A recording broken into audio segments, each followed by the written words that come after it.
Will Hafnia take over Torm? The IMO's net zero ambitions at a crossroads, and USTR implementation confusion. All these stories and much more on the latest episode of Maritime in Minutes.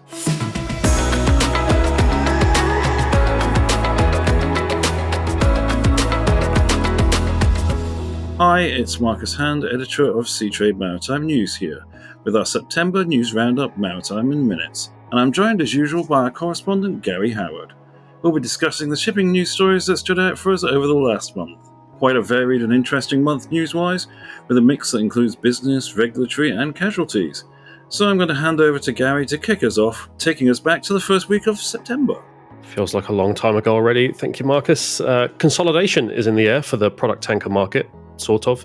Hafnia kicked off September with the announcement of a preliminary deal to buy a 14% stake in competitor Torm for around $311 million. The deal has since been firmed up, and we'll see Hafnia buy the shares from Oaktree Capital Management, reducing Oaktree's interest in the tanker owner to around 26.5%.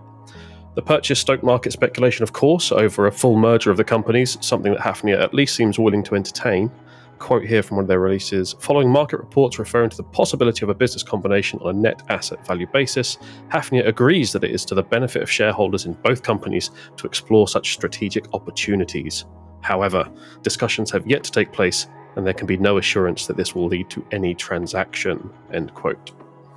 With 117 owned and 9 chartered-in ships, Hafnia is obviously a significant player in the product market space, and Torm has a fleet of 68 owned and 20 leaseback ships, so a combination would create a fleet of 214 vessels with a total value of around $6.7 billion.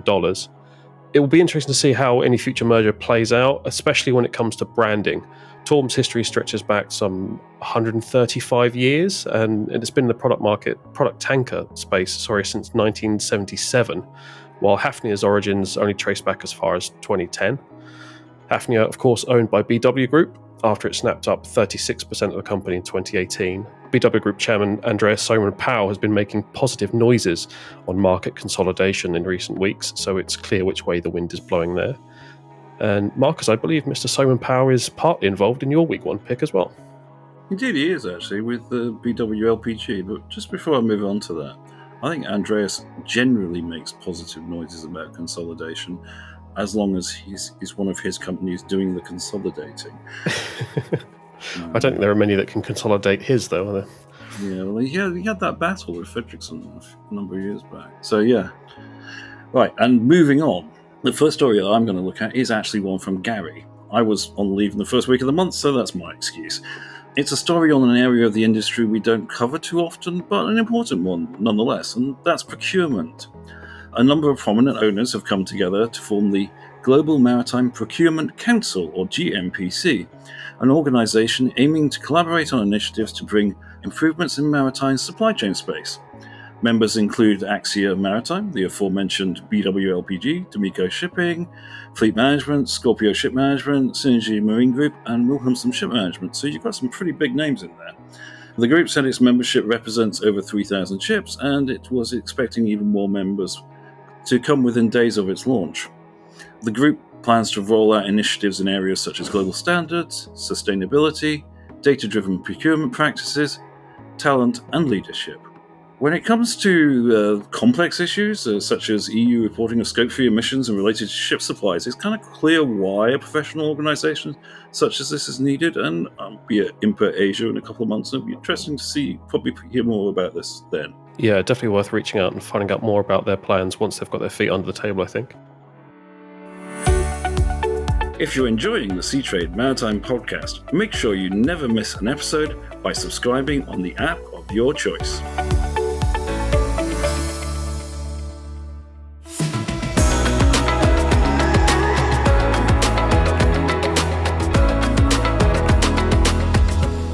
I'll take us into the second week of September. This was, I think, one of your stories, Marcus. Western sanctions on Russia, pretty far-reaching implications in the tanker market in particular, brought about the parallel fleet and restructuring of global oil and LNG flows.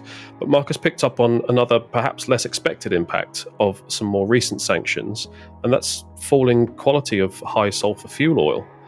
January 2025 sanctions saw Russian HSFO replaced with Middle East volumes, feeding those ships that still use heavy fuel and the scrubbers to meet emissions regulations.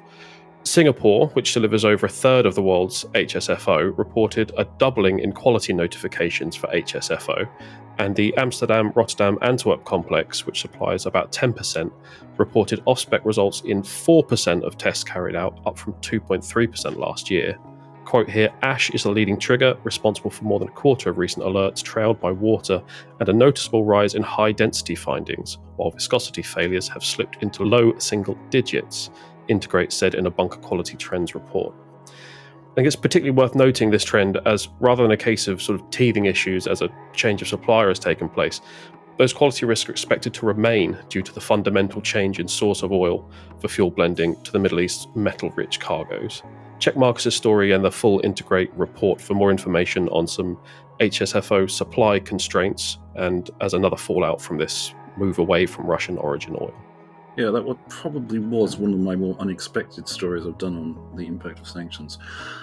I'm going to move to something completely different, and it was a story that attracted a huge amount of attention, and that was the loss overboard of around 75 containers from the Zim-chartered vessel Mississippi in the port of Long Beach on the 9th of September. Dramatic video posted on social media showed containers tumbling from the vessel into the water and hitting an emissions barge below while it was attached to the container ship. Fortunately, only one minor injury was reported. There were a couple of things that were striking about this incident, though. First, more than one stack on the vessel collapsed, one at the stern of the vessel and one just to the fore of the bridge and accommodation block. Secondly, it happened while at berth in apparently good weather.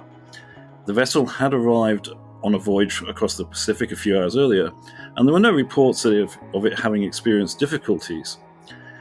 And you kind of would have expected this to sort of be this kind of thing that happens in a big storm in the middle of the Pacific. The cause of the incident is unknown, although dock worker unions have said it was not human error on the part of dock workers. It's being investigated by the US Coast Guard and National Transportation Safety Board in the US, and it will be rather interesting to see what the findings they get from this. Just as of a most recent update at the time of recording, the Port of Long Beach had recovered 55 containers that had gone overboard. Yeah, I think there'll be a lot of eyes on that NTSB report, as there's not all of the normal flags that you have for a container overboard situation. Is it the World Shipping Council does their containers lost at sea report every year, and that one's going to be a doozy for 2025. I think 2024 there was 576 containers lost overboard, and we've reported on a few incidents during the course of this year.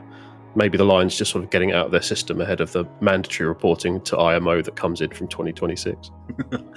Not quite so sure about that, but I mean, you do have the factors of bigger ship size, and also, I mean, not with this particular case, but also the rerouting via the Cape of Good Hope, in the winter storms in that area. But as you say, it'll be a very interesting report to see when it comes out.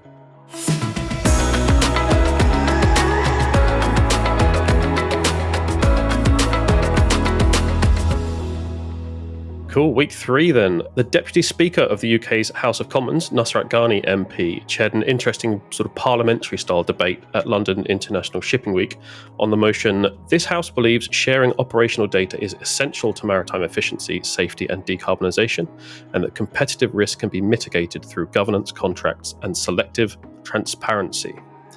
As is always the case, in my opinion, with these sorts of discussions, I came away thinking that the motion was just not quite worded in a way to bring up the best discussion in the room, but I think that's probably just a case of hindsight, isn't it? The panellists put forward some excellent points in support of digitalisation and data sharing, but there was a little too much in the way of agreement for my tastes. Patrick Verhoeven was there from IAPH, pitching in for ports. Thomas Nerberg from the Swedish club had the insurance angle. And Richard Buckley, founder at 90 POE, was the sort of representative of tech on the panel. Mark Darley from LR representing Class and their increasing role within the digital space. Nice quote from him, "Maritime needs to stop thinking of itself as special when it comes to data." Fulvio Carlini was also up there for the Federation of National Associations of Shipbrokers and Agents, and stressed repeatedly that data sharing is not a threat to brokers and agents. I think we've written a few times on the threat to middlemen and certain parts of the industry from increased data sharing. Pretty much all of those speakers were pro-data sharing, as was Lars Robert Pedersen from BIMCO, but he at least raised the most important point that ultimately shipping will not share commercially sensitive data. I picked out a couple of quotes from Buckley here that I think sum up the situation pretty well. Quote, "We are an industry dominated by private ownership, bilateral deals, and the idea that information asymmetry is a competitive edge." And another one, "The reason that we're not doing it is the industry today still sails fast and waits, and it does it because collective good does not articulate the slice of pie benefit for each individual ship, owner, operator, and port for what they will get back for contributing to the greater good. We need to address that problem." So a rerun of that debate, I think, is in order on how to address that problem rather than just whether people think it's a good idea. This event took place in Marsat's new London HQ, which was a fantastic venue and a sort of rare opportunity for me during London International Shipping Week to leave Informa HQ at Blackfriars, which was my base for the week. Seatrade Maritime hosted Worcester, Nat Power Marine, Marketing and Maritime, and Theseus for events during London International Shipping Week. Check the site for coverage of some of those, and there are a few stories of those events still to come. I didn't realise we actually let you out of Informa HQ that week. But I will say that quote from Mark Dowley about shipping needs to stop thinking special about data. You've got to apply that to like lots of things in shipping and maritime. Maybe it's the same quote. He just changes the thing that it's about at each appearance. Yeah, he probably could actually. Right, as you said, I'm sort of staying with LSIW, even though I was sort of on the other side of the planet, and it's relating to next month's extraordinary meeting of the IMO's Marine Environment Protection Committee to vote on the key net zero framework for shipping, which had until recently looked fairly straightforward after the first extraordinary meeting that was held back in April. Then we had Trump administration's unequivocal rejection of the framework and the threat to retaliate against member states that supported it. But such statements are not that surprising given the kind of bent that the current administration in the US takes. However, I don't think many people had ABS chief Christopher Viernicki saying that the IMO needed to take a time out from the framework on their bingo card for LSIW. But that's exactly what he did in the launch of their 2025 Sustainability Outlook report. Shipping and the IMO are on different trajectories, Viernicki stated. There is no clear pathway for green fuel availability and scalability and infrastructure support. LNG and biofuels are mission critical to any success and should not be overlooked, over-penalised or discarded in the net zero regulation. Quite frankly, achieving net zero for shipping by 2050 looks like a wild card. Some pretty hard stuff there, really, from him. ABS was critical of the push towards green fuels, underscored the role of bridging fuels such as LNG and bio-LNG between now and 2040, and saw a much larger role for nuclear in the longer term. The statements by ABS seem to have seriously set the cat among the pigeons, with large groups of prominent ship owners, both for and against, coming out with their stated positions in an increasingly heated debate. For his part, IMO Secretary-General Arsenio Dominguez brushed aside concerns that the net zero framework may not be passed at MEPC in October, but many others do not seem quite so sure or confident. There is far too much to cover here in the time that we have, and indeed, I've recorded an entire episode of my own thoughts, why the IMO's net zero ambitions are on a knife edge. And from the industry, we had Darren Shelton providing an excellent overview in an opinion piece entitled Shipping's Net Zero Crossroads, Ambition Meets Credibility Test. Links to both of those will be in the show notes. Yeah, there was a lot of chatter about this at London Shipping Week. I think did this come out on the Tuesday when everyone was in town? Lots of discussions over the reasons, the pressures on ABS to put this out, whether they came from government or there was some from ship owners as well. Yeah, and some real mixed reactions that I had from people speaking about this. I'm sure it did, but it does seem to, I mean, even I was talking to people at Marine Money in Singapore this week, and they're talking about how it just seemed to sort of trigger that whole, this whole debate. Yeah, it's not what you expect a class society to say after what class society have been saying for at least my 15 years in shipping anyway. Exactly.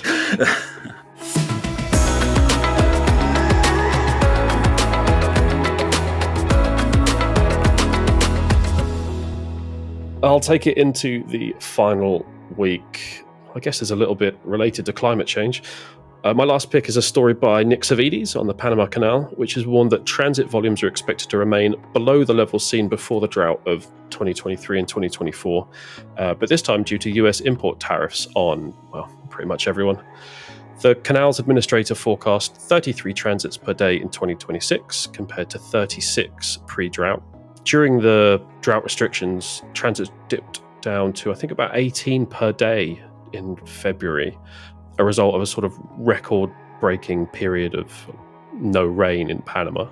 Despite the slightly subdued outlook for next year, the canal still has massive investment plans, as reported by correspondent Michelle LeBrute this month. There's a 10-year, $8 billion plan that includes an LPG pipeline that we've reported on before, a road connecting the Atlantic and Pacific coasts, terminals at each end of the canal that I think Michelle's written on, and projects to help ensure the canal has enough water. This includes the Rio Indio Dam. Construction for that is slated to begin in 2027 for completion in 2032 at a cost of a cool $1.6 billion. I think 400 million of that is going to owners of land that are affected by the building of the dam. It's hoped that the lake that's created by this dam will maintain minimum transit level of 36 per day and allow up to 40 transits per day without running out of water or affecting water supply to the people of Panama. The recent drought was so bad that the rules banning the canal from building any more lakes outside of its watershed were massaged by returning the canal's watershed boundaries to an earlier form and extending them in some areas to allow this development. It just shows how important the canal is to Panama and how important water is to the Panama Canal, I think. Yeah, indeed. And that's moved quite quickly. I think politically that was quite complex, I understand, for that to happen. I'm going to sort of wrap this episode up by going back to something that relates to the Trump administration, though it's always worth noting that this one actually started under the Biden administration, so it may continue for a long time. The United States Trade Representative, or USTR's 301 investigation into Chinese shipbuilding resulted in the mid-April announcement of additional port fees for Chinese-owned and operated ships and Chinese-built ships calling at US ports. A grace period was given until the 14th of October, which is now just a few weeks away. However, in terms of practical implementation of the fees, very little has been released. Commenting on the situation at the Marine Money Asia Conference in Singapore this week, one speaker described what had been happening with the USTR as being as clear as mud. Further details and an FAQ are supposed to be released, but no one seems to know when they are going to actually come out. And as one noted on the FAQ, hopefully it's not the 13th of October. The fees are being collected by the US Customs and Border Patrol, but again, details are lacking. There was a particular concern at the conference regarding the treatment of vessels financed by Chinese leasing arrangements, where it was said there was no clarity. Some container lines such as CMA, CGM, and Maersk have said there will be no USTR-related surcharges when the new fees are implemented on the 14th of October. Harder-hit Chinese lines, COSCO, Shipping Container Lines, and OLCL have stated their commitment to serving US markets, but were pretty short on details in those statements. Taking a sort of legal perspective, Holland and Knight partner Andrew McAllister advised owners to conduct a complete analysis of vessel ownership, operator, and build of the vessels in the fleet.